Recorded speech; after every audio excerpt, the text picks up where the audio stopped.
네, 반갑습니다. 마르스 김동석의 리얼 주식입니다. 오늘 마르스 김동석의 리얼 주식은 폭락하자마자 외국인이 바닥에서 쓸어 담은 주식 딱 한 개입니다. 지금 증시에 좋지 않은 내용들이 나오는데 그 와중에 수혜를 받을 수 있는 기업이 존재하더라. 그래서 그 기업을 가지고 왔으니까 영상 끝까지 꼭 시청하시고요. 최근에 댓글로 좀 응원해 주시고 좋은 얘기 많이 달아주신 거 너무 감사합니다. 그래서 여러분들 댓글로 제가 힘을 많이 얻고 있으니까 꼭 많이 많이 달아주시고요. 제가 감사한 마음에 최근에 좀 이슈가 되고 있는 우주항공이나 AI 소프트웨어, 전기차, 자율주행, 시장 전망 관련주 자료집들 저희가 무료로 나눠드리고 있으니까 영상 끝까지 꼭 시청하시고 오늘 영상 바로 시작하겠습니다. 일단은 최근에 배당 분리과세 얘기가 나왔습니다. 근데 우리가 기대한 만큼의 수치는 아니었어요. 근데 그럼에도 불구하고 정확히 어떤 기준이 있는지 알아야겠죠. 그래서 배당소득을 합산 금융소득이 배당소득을 합산한 금융소득이라는 게 이제 이자 수익 포함이죠. 그래서 금융소득이 연간 2천만 원 이하일 경우에는 15.4%, 그러니까 14%인데 지방소득세 1.4% 추가해서 15.4%가 이제 부과가 됩니다. 그래서 원천징수로 분리과세가 되고요. 이 기준을 초과하면 초과분은 근로사업소득 등과 합산돼서 소득구간별로 종합소득세율이 적용이 됩니다. 그러니까 우리가 보통 이제 일반 회사에 다니시는 분들은 저희가 연말정산을 한다고 하잖아요. 근데 이제 사업소득 그리고 이제 3.3% 프리랜서 뭐 이런 분들은 5월에 이 종합소득세 신고를 합니다. 그래서 종속세 신고를 한다고 하죠. 그래서 2천만 원까지는 그냥 15.4%를 떼고 쓰면 돼요. 그러면은 종합소득세 신고를 따로 안 해도 됩니다. 2천만 원이 넘어간다. 그럼 그 수익은 이 종합소득세 합산이 됩니다. 그래서 일반 소득과 이 초과 소득이 합쳐져 가지고 종속세율이 한 번 더 적용이 된다라고 보시면 될 것 같아요. 그래서 돈을 많이 번다, 너무 수익이 크다 그러면 49.5%까지, 그러니까 절반이 날아가게 되기도 하고요. 근데 뭐 그렇게 수익이 안 크면 뭐 6.6%나 그 안에서 해결이 된다라고 보시면 될 것 같습니다. 근데 중요한 게 뭐냐? 그러면은 절반이나 떼가면 사실 누가 한국에서 배당 받아가지고 파이오직 하려고 하냐? 이 정도 수익으로 반 날아갈 거면 내가 뭐하러 배당주 투자하냐? 이렇게 생각할 수 있다라는 거죠. 그래서 고배당 기업 주식을 보유한 고소득자일수록 세금으로 많이 납부해야 합니다. 그러니까 많게는 절반도 날아가는 거죠. 그래서 고배당주 투자를 기피하게 만드는 요인이죠. 사실 고배당주에 투자를 해서 그 고배당주가 성장이 나오고 그 기업이 또 투자를 많이 해주니까 고마워서 주주 환원 많이 하고, 이게 어떻게 보면 선순환 아닙니까? 근데 지금 선순환을 세금이 막고 있는 거죠. 그래서 낮은 배당 성향이, 배당 성향이란 게 뭐냐면 이익에서 배당을 주는 게 과연 몇 프로냐, 이거를 우리는 배당 성향이라고 부릅니다. 그래서 뭐 이익의 절반을 주면 50%, 뭐 40%를 주면 배당 성향이 40% 이런 거죠. 그래서 외국인 투자자가 한국 주식을 저평가하는 코리아 디스카운트 원인 중 하나가 아니냐라고 얘기하는 거죠. 그래서 요즘에는 자꾸 대한민국이 좀 성장하기 위해서라면 주주 환원을 높여야 된다라고 얘기를 하고 있는 거죠. 자사주를 샀으면 소각을 해야 되고 배당도 많이 줘야 되고 주주를 무시하는 이사회 결정이 있으면 안 되고 뭐 이런 것들이죠. 그래서 그럼 배당 세금을 좀 줄여줄라나? 라는 기대감을 좀 가져봤습니다. 그래서 이번에 발표한 게 뭐냐라고 한다면 구체적으로 과세표준 2천만 원 이하의 경우에는 14% 똑같죠. 15.4% 들어가고요. 그 다음에 2천만 원에서 3억 원 이하는 20%, 그러니까 22%가 들어갑니다. 여기까지 오케이. 근데 3억 초과, 그러니까 아까 49.5%까지 가는 세금이 이번에는 35%로 들어갑니다. 근데 진짜 35%가 아니고 여기 10% 지방소득세가 추가가 되고 그럼 최고는 38.5%로 들어가게 됩니다. 그러면은 한 10% 정도 약간 깎이는 느낌이 있다라고 보는 거죠. 49.5%에서 38.5%면은 한 11% 정도 까이는 거잖아. 그래도 좀 괜찮지 않아? 라고 생각이 들지만 원래는 최고 수율이 한 27.5%라는 말이 있었습니다. 그러니까 한 25% 정도에서 끊기는 거 아니야? 라는 기대를 가졌는데 사실 35%로 가다 보니까 기대 이하다라고 보는 거고, 세수가 지나치게 줄어들 수 있다라는 우려라든가 뭐 여러 가지 문제 때문에 어쨌든 30%대에서 결정이 됐다라고 보시면 될 것 같습니다. 근데 오케이. 그럼 그냥 배당 수익에 대해서 38.5% 내면 끝이야? 그게 아닙니다. 이거의 세금을 받으려면, 이거라도 혜택을 받으려면 또 기준이 필요합니다. 어떤 기준? 배당 성향이 40% 이상, 그러니까 이익의 40% 이상을 배당으로 주는 기업이거나 배당 성향이 25% 이상이면서 직전 3년 평균 대비 5% 이상 배당 증가를 하면서 전년 대비 배당금이 줄어들면 안 됩니다. 이런 기준이 있어요. 엄청 까다롭죠. 이런 까다로운 조건에 맞는 기업만 이제 최고 세율 38.5%를 여러분들이 할 수 있고, 2천만 원에서 3억 원까지는 20%, 지방소득세까지 22%에서 여러분들은 세금을 내고 받아갈 수 있다라는 거죠. 복잡합니다. 그러니까 사람들이 기대감이 줄어든 거죠. 그래서 제가 한번 찾아봤습니다. 이런 기업이 어디 있을까? 사실 배당 성향 40% 이상을 찾으라 그러면 어렵진 않아요. 이거는 그냥 찾으면 됩니다. 근데 궁금한 게 이거 25%면서 3년 평균 대비 5% 이상 배당이 증가하면서 전년 대비 배당금이 줄지 않은 기업, 뭐 이런 기업이 있을까? 궁금하잖아요. 그래서 이런 기업 중에서 나쁘지 않은 기업을 제가 오늘 가지고 와봤습니다. 그 기업이 어디냐면은 바로 코웨이예요. 사실 코웨이가 원래 배당 성향이 사실 40%가 25%가 안 됩니다.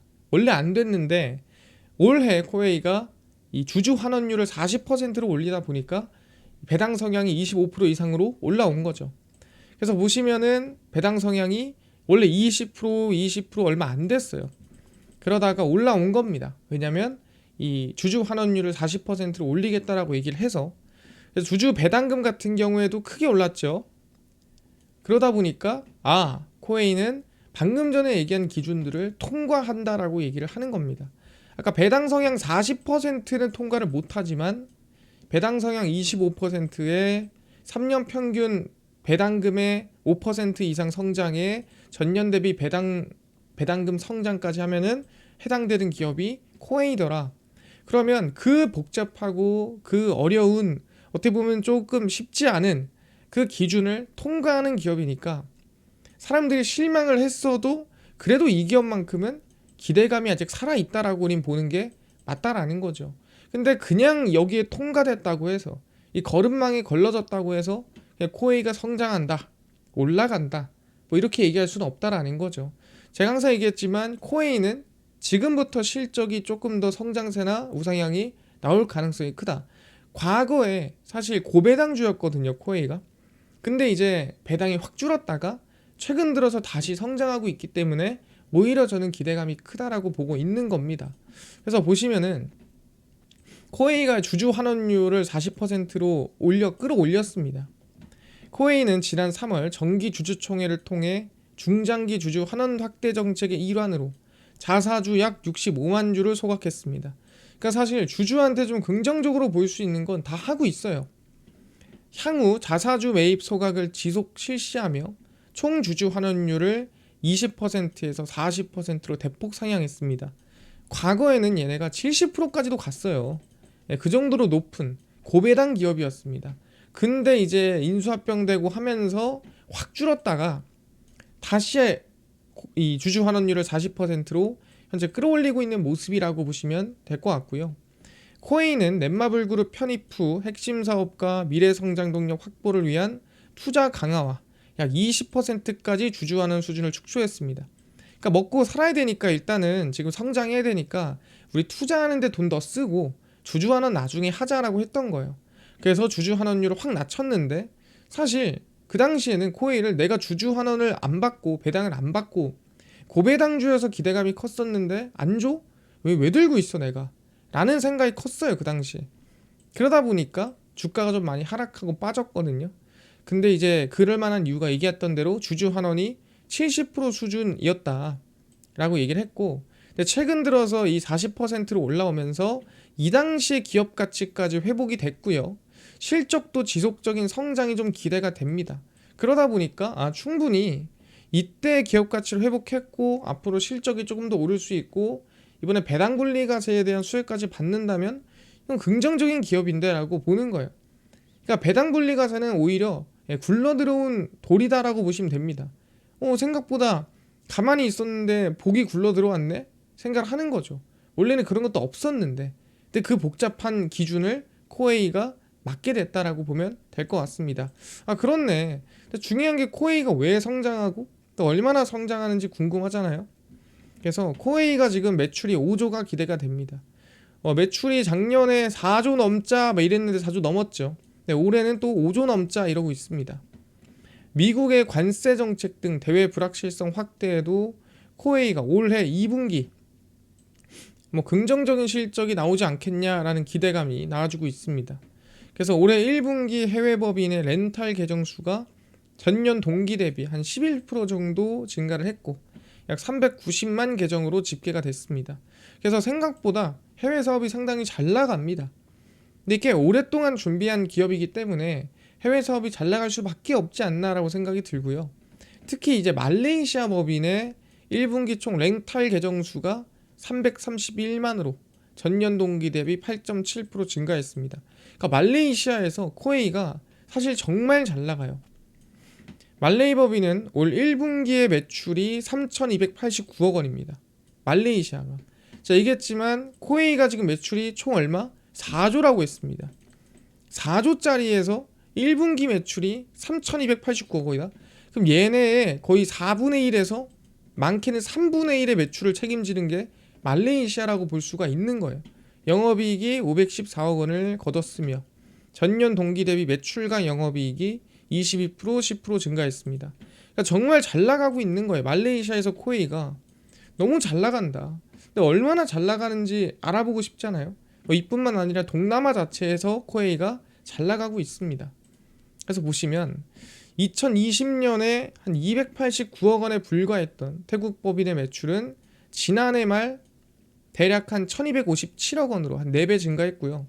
말레이시아에 비하면 좀 적지만 그래도 동남아에서 꽤나 큰 성장세가 이루어지고 있더라. 2분기 말레이 법인의 성장률은 전년 동기 대비 한 20% 정도, 같은 기간 태국 법인은 40% 정도 증가가 기대가 됩니다. 근데 이미 고성장을 했음에도 20%가 추가 성장한다는 게 대단한 거거든요. 이제 태국은 막 성장하는 거니까 40%가 그럴 수도 있지라고 생각하는데 말레이시아가 좀 대단한 것 같습니다. 근데 말레이시아의 왜 성장이 이렇게 가파른가는 제가 좀 이따가 알려드릴 거예요. 다 이유가 있더라. 빠르게 성장하는 중산층이 고가 제품이나 장비를 일시불로 구매하기보다는 초기 비용을 낮추고 월별로 지출하는 방식을 선호하고 있더라. 사실 말레이시아도 이제 중산층이 좀 많이 생기고 있는 거예요. 그러다 보니까 좋은 거 좀 써볼까? 괜찮은 거 좀 써볼까? 하면서 좀 신상, 그 다음에 또 좋은 거. 근데 실제 이거를 100만 원 주고 또는 비싸게 돈 주고 사기는 힘든 거죠. 그러니까 렌탈로 쓰거나 아니면은 이거를 좀 할부로 쓰거나 그럴 확률이 높다라는 거고요. 동남아시아 주요 관광지로 외국인 관광객과 단기 체류자가 많습니다. 그래서 차량이라든가 숙소, 전자제품 렌탈 수요가 좀 크다라고 볼 수가 있는 건데 이건 다 이 최근 이슈입니다. 최근에 왜 렌탈 수요가 조금 더 늘었냐라는 부분인데 중요한 게 그러면 굳이 코웨이를 쓸 필요는 없잖아요. 말레이시아에서 다른 것도 많지 않겠습니까? 근데 굳이 코웨이 걸 왜 쓸까라고 물어본다고 한다면 다 그럴 만한 이유가 있더라. 2006년에 지금부터 대략 한 20년 전이죠. 말레이시아는 상수도가 낙후돼서 수돗물에 석회 등이 대량으로 섞여 나와 정수기 필터의 잦은 교체가 필요했는데 그 필터를 잦게 교체해주고 자주 방문해주고 케어를 잘해주던 기업이 있었습니다. 그 기업이 어디였냐면 바로 코웨이다라고 보시면 될 것 같아요.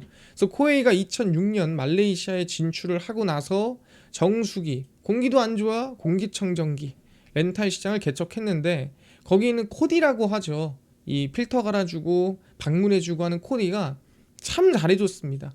그래서 말레이시아에서는 코웨이가 상당히 이미지가 좋고 입지가 탄탄합니다.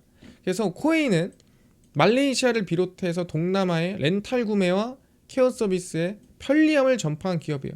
얼마나 편해. 렌탈 써봐. 와서 다 바꿔주고 다 수리해주고 다 처리해줘. 얼마나 렌탈 좋아. 야, 이거 너네들이 돈 주고 사면은 너네들이 해야 돼. 얼마나 기쁩니까? 그래서 그 기쁨이 코웨이의 점유율로 나타난 거죠. 그래서 어느 정도냐, 수도인 이 말레이시아의 쿠알라룸푸르에서 열리는 마라톤 대회 코웨이런에서는 매년 10,000명이 모여서 달립니다. 그 정도로 말레이시아에서는 코웨이가 큰 의미가 있다라고 보시면 될 것 같고요. 그래서 실제로 코웨이는 아마 제 생각에는 올해 성장이 이어지는데 기대가 되는데, 아까 말씀드렸던 대로 충분히 배당 분리 과세에서도 수혜를 보는 기업 중 하나다 보시면 될 것 같아요. 근데 이 실적을 보시면은 2022, 2023, 4, 5 일단 여기까지잖아요. 3,850억, 3,960억, 4,300억, 4,900억 이라고 돼 있는데 이게 4,900억이 아닙니다. 0이 하나씩 붙어야 돼요. 10억 원 기준이라서 좁니다. 3조 8천억, 3조 9천억, 4조 3천억, 4조 9천억. 그래서 이제 2025년도에 5조를 향해 가고 있다 얘기를 하는 거예요. 지금 예상치로는 4조 9천억이지만 이거를 이제 뭐 5조까지 한번 보자라고 하는 거죠. 그래서 영업이익을 보시면 6,700억, 7,300억, 7,900억, 올해 8,900억까지 올라가지 않겠냐라고 하는 거예요. 근데 증시가 이 당시 고점과 현재 고점이 비슷한 수준입니다. 그러니까 이때 영업이익이랑 매출액이랑 비교가 안 되잖아요. 근데 이때 배당 성향이 돌아온 거예요. 사실 완전하게 돌아오진 않았어도 성장하고 있다는 부분에서 주가가 반등해 준 겁니다. 여기까지. 그래서 저는 실적이 이렇게나 긍정적으로 성장을 하고 기업의 성장을 하는데 배당 주주 환원율까지도 성장이 나온다? 이거는 우리는 긍정적으로 볼 수 있는 기업이라고 생각을 하는 거죠. 그래서 주가를 보시면은 코웨이가 얘기했지만 주주 환원율 한 70% 하던 시기가 언제냐면 이때입니다. 그러니까 이때보다 실적이 훨씬 좋아요. 지금 구간 라인 때가. 그래서 얘기하는 게 실적은 훨씬 좋은데 주주 환원율이 20% 떨어졌을 때가 이때입니다. 그리고 나서 주주 환원율이 지금 40%까지 올라왔고 실적, 기업 성장 다 나왔어요. 그럼 저희는 뭐예요? 이 고점 라인 때를 돌파를 하고 추가적인 움직임이 나오는 게 맞지 않느냐 생각을 하는 거고, 거기에 더불어서 배당 분리 과세까지 수혜가 될 수 있는 구간에 위치한 기업이 코웨이다 얘기를 하는 겁니다. 그래서 이렇게 밀려주잖아요. 시장이 밀려서. 그럼 오히려 저는 땡큐라고 생각해요. 밀려주면 땡큐다. 그래서 열심히 이거를 밑에다가 열어놓으세요. 그럼 9만원까지 떨어지겠지 생각하면서 열어놓고 대응하면 되지 않을까 생각을 합니다. 그래서 여기가 저점 이하가 아니라 열어놓고 분할로 대응하면은 결국엔 다시 성장할 기업이라고 보면 될 것 같습니다. 이해가 됐습니다. 그래서 이번 배당 분리 과세에 대해서 실망만 할 게 아니라 그 안에서 또 기회가 없을까 생각을 해보면 코웨이처럼 좀 긍정적인 기업이 나올 수 있다라는 거. 그래서 시장이 더 밀리더라도 여러분들은 눌림목에 관심을 둬야 하는, 분할로 관심을 둬야 되는 기업이다 말씀을 드리겠습니다. 여기까지 이해가 됐고요. 이뿐만 아니라 AI 소프트웨어, 전기차, 자율주행, 우주항공, 시장 전망 관련주까지 총정리한 자료집을 무료로 나눠준다고 했는데 혹시 이거 어디서 받을 수 있나요? 또는 당일 급등이 예상되는 단타 종목을 매일 무료로 나눠주시고 장 시작 전에 급등이 예상되는 뉴스라든가 시황을 무료로 나눠주시고 테마주라든가 매매법 강의를 무료로 좀 나눠주세요 하시는 분들이 있어서 김동석 대표가 100% 무료로 나눠드리고 있습니다. 바로 김동석의 리얼 주식 연구소라는 100% 무료 어플이고요. 이 어플은 내가 아이폰을 씁니다. 앱스토어에서 무료로 설치 가능하고, 갤럭시를 씁니다. 구글 플레이, 플레이 스토어에서 무료로 설치가 가능합니다. 그래서 무료로 설치하고 나면은 혹시 전화번호 같은 거 적어야 되나요? 개인정보 아무것도 필요 없습니다. 적을 때도 없고요. 사실 받을 필요도 없어요. 그래서 굳이 안 적고, 그다음 얘기하는 게 저희는 금융감독원의 인가를 받은 정식 투자자문사입니다. 몬더블 투자자문이기 때문에 믿으셔도 되고요. 근데 이메일 적잖아요. 이메일은 개인 식별용이에요. 그냥 아무거나 적으시면 됩니다. 그래서 구글 플레이, 앱스토어, 플레이스토어 접속하신 다음에 김동석의 리얼 주식 연구소라 검색하시면 이렇게 어플이 화면에 뜨게 됩니다. 그래서 100% 무료로 설치 가능하니까요. 꼭꼭꼭 설치하셔라 말씀드립니다. 그래서 무료로 설치를 하고 나면은 이렇게 어플이 화면에 뜨게 되고요. 당일 리얼 추천주가 당일 급등 예상 종목을 무료로 알려드리고 급비 분석이 장 시작 전 시황, 급비 자료가 테마주라든가 매매법 무료로 나눠드리고 있습니다. 아까 얘기했던 AI 소프트웨어, 전기차, 자율주행, 시장 전망 관련주 자료집 어디서 무료로 받을 수 있나요? 리얼 추천주 누르시고요. 들어가시면은 저희가 트럼프 정책 독점수의 리포트 해가지고 무료로 올려놨습니다. 이거 누르고 들어가시면은 맨 밑에 AI 소프트웨어, 우주항공 총정리, AI 반도체, 로봇 자율주행, 테슬라 전기차 자율주행 저희가 전부 다 무료로 나눠드립니다. 믿져야 본전이에요. 무료니까요. 꼭 받아가시고 뿐만 아니라 저희 리얼 추천주에서는 8월 1일, 8월 4일, 7월 31일, 30일 추천주도 무료로 나눠드리고 있고요. 저희 급비 분석은 장 시작 전 시황입니다. 해외 증시부터 국내 이슈까지 저희가 장전에 매일매일 무료로 나눠드리고 급비 자료는 당일 있었던 이슈나 관련주 장마감하고 정리를 해드립니다. 그래서 김동석의 리얼 주식 연구소 제가 100% 무료로 운영하는 어플이니까요. 종목 시황, 테마주 강의 다 무료로 얻어가시고 뿐만 아니라 저희 마르스 김동석의 리얼 주식 유튜브 여러분들의 사랑으로 커갑니다. 우리 구독자 열심히 성장하고 있거든요. 여러분들 댓글 하나하나가 힘이 정말 많이 됩니다. 그래서 댓글 꼭 많이 달아주시고 유튜브 구독 꼭 부탁드리면서 오늘 영상 여기서 마치고 다음번에 더 좋은 영상으로 찾아뵙도록 하겠습니다. 감사합니다.